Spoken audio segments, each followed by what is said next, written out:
నీ pain, back pain, shoulder pain, ఎటువంటి మొండి నొప్పులనైనా తగ్గించే clinic Indo British advanced pain clinic. మీ అందరికీ నమస్కారాలండి.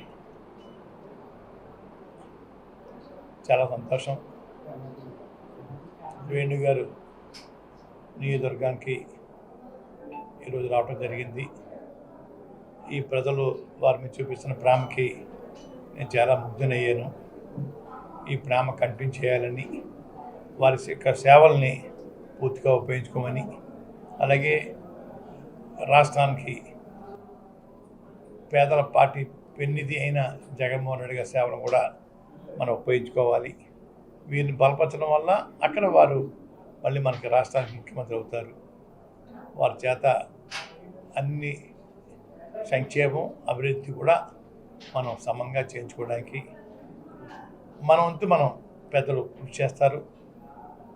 మనం కూడా మన సలహాలు ఇస్తే వారు ఆ సలహా ప్రకారంగా ముఖ్యమంత్రి గారి సమక్షాన్ని తీసుకెళ్ళి పరిష్కారం చేయడానికి ప్రయత్నం చేస్తారండి.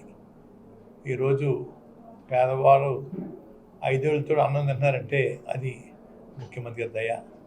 గతంలో ఏ ముఖ్యమంత్రి కూడా ఆ రకమైన పాలన చేయలేదండి.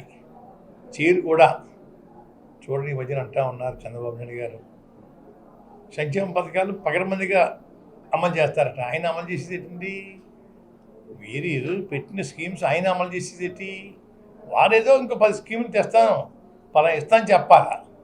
అంతేగాని జగన్మోహన్ రెడ్డి గారు పెట్టిన స్కీమ్స్ని పగడబందిగా అమలు చేస్తానని వారు ఆ స్నేహితులు చెప్తా ఉన్నారు. చాలా అసహ్యంగా ఉందని మాట్లాడడానికి. అయ్యా, మీ అంతలో మీరు ఏం తెలుసుకున్నారో, గతంలో ఏం చేశారో, పేదవారికి అన్నం తినే కార్యక్రమాన్ని ఏమన్నా బాధ్యత ఇస్తున్నారు? గతంలో అబద్ధాలు చెప్పొద్దు. ముఖ్యమంత్రి చంద్రబాబు నాయుడు గారు గతంలో పరిపాలన చేశారు. అబద్ధాలు చెప్పొద్దు, నిజాలు మాట్లాడండి. ఆవేశం తెచ్చుకోకండి. ఎందుకు ఆవేశం తెచ్చుకోవాలా?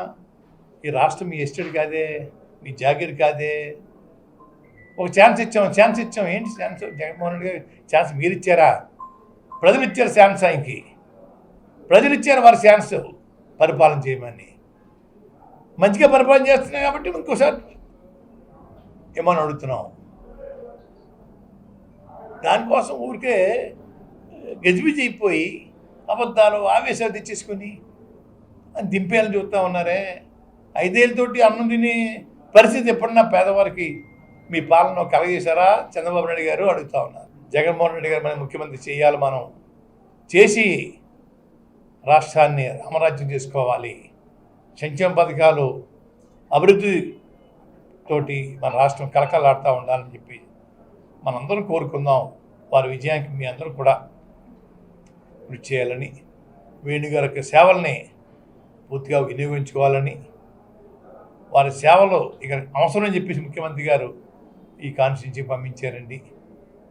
ప్రజలందరూ కూడా ప్రేమతో, హుషారుగా, ఉత్సాహంగా వారు సేవ చేసి గెలిపించమని కోరుకుంటాం. కార్యకర్తని దగ్గర చేరనివ్వకుండా ఉండడం కోసం బౌన్సులు పెట్టుకున్నారు సార్. ఒక బౌన్సులకు 50,000 రూపాయలు జీతాలు సార్.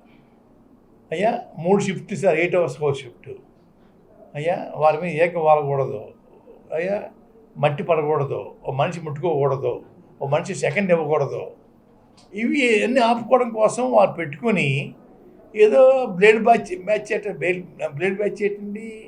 మేము అందరం పిరిగి తిరుగుతున్నామే, అది అతిథులేం కాదే. ఎందుకు ఆ పిరికి మందు చేతకెంతనమండి? ఇది బ్లేడ్ బ్యాచ్ వచ్చేస్తుందా? దానికోసం బ్యాచ్ ఎందుకు? బ్లేడ్ బ్యాచ్ వచ్చేసినప్పుడు ఈ రాజకీయాలు రావడం మానేయండి. ఎందుకు రాజకీయాలు రావడం? మరిన్ని వీడియోస్ కోసం ఛానల్ ని సబ్స్క్రైబ్ చేయండి. లేటెస్ట్ అప్డేట్స్ కోసం వాట్సాప్ ఛానల్ ని ఫాలో చేయండి.